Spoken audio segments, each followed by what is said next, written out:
জনাইছোঁ আজি এই অনুষ্ঠানত উপস্থিত থকাৰ কাৰণে ঐতিহ্যমণ্ডিত গুৱাহাটী প্ৰেছ ক্লাবৰ পৰা আমি উত্তৰ পূৰ্বাঞ্চলৰ সকলো আণ্ডাৰ গ্ৰেজুৱেট অনুষ্ঠানত থকা ছাত্ৰ ছাত্ৰীকে আহ্বান জনাইছোঁ তেওঁলোকে আহক আৰু এই ERDF ফাউণ্ডেশ্যনৰ আণ্ডাৰত university of science and technology Meghalaya বা USTM আয়োজন কৰা ৮ম নৰ্থ ইষ্ট গ্ৰেজুৱেট কংগ্ৰেছত অংশগ্ৰহণ কৰক কৰি তেখেতসকলৰ সুপ্ত প্ৰতিভাসমূহ প্ৰতিপন্ন কৰি নিজক শ্ৰেষ্ঠভাৱে প্ৰতিপন্ন কৰি পেলাই এই অনুষ্ঠানত দিয়া যিখিনি পুৰস্কাৰ সেয়া বিজয়ী হোৱাটোৱেই ডাঙৰ কথা নহয়, অংশগ্ৰহণো ডাঙৰ কথা।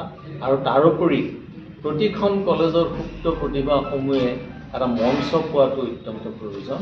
সেইটোৰ সাপেক্ষেই আমাৰ যিহেতু আমি একাডেমিক অনুষ্ঠান, গতিকে আমি এই শৈক্ষিক অনুষ্ঠানটোৰ তৰফৰ পৰা এই অনুষ্ঠানৰ আয়োজন কৰিছোঁ।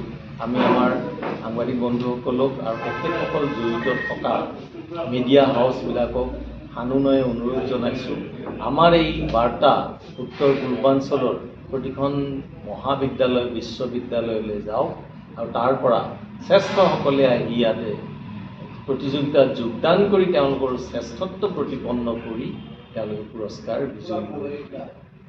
ইয়াতে ৰেজিষ্ট্ৰেশ্যন ফিজৰ ষ্ট্ৰাকচাৰটো আমি এনেকৈ ৰাখিছোঁ, 20 গৰাকীৰ পৰা 21 গৰাকী, 20 গৰাকীৰ পৰা 21 গৰাকীৰ ভিতৰত যদি আহে আমি 20 গৰাকীলৈকে 400 টকা, 21 গৰাকীৰ পৰা 30 গৰাকী যদি আহে 300 টকা, আৰু যদি 30 গৰাকীৰ পৰা 40ৰ ওপৰত যিমান বেছিকৈ আহে মাত্ৰ 200 টকা।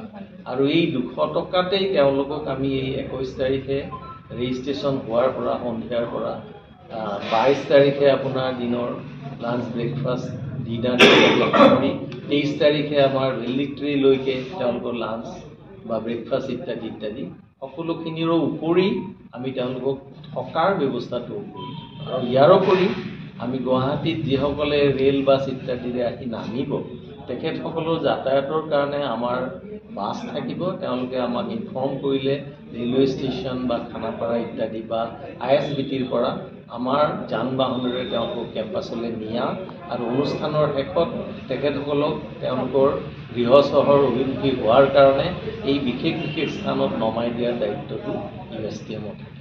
ইয়াতে শিক্ষা অৰ্হতা আপোনাৰ আমি আণ্ডাৰ গ্ৰেজুৱেট লেভেলৰ যিখিনি ল'ৰা ছোৱালী আছে BA BSc BCom পঢ়ি পেলাই যিখিনি নন টেকনিকেল তেখেতসকলৰ কাৰণে এই অনুষ্ঠানটো অনুষ্ঠিত কৰিছোঁ।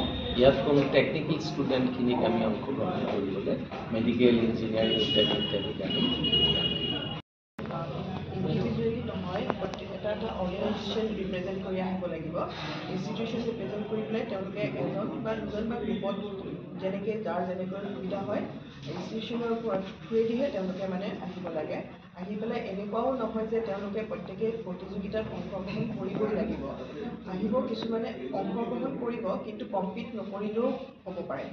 পাৰ্টিচিপেশ্যন কৰি পেলাই যাতে তেওঁলোকে এটা উপলব্ধি কৰে এক্সপিৰিয়েঞ্চটো, যে তেওঁলোকে দেখিব শিকিব কোনে কেনেকৈ কৰিছে আৰু বিভিন্ন ধৰণৰ মটিভেশ্যন স্পীকাৰ বা আমাৰ যিখিনি আমাৰ ফালৰ পৰা সুবিধা দিয়া হ'ব এক্সপ'জাৰৰ কাৰণে সেইখিনি তেখেতসকলে দেখি শিকি এক্সপিৰিয়েঞ্চ কৰিও হয়তো তেখেতসকলৰ ভৱিষ্যত জীৱনৰ কাৰ্যপন্থা নিৰ্ণয় কৰিব পাৰিব।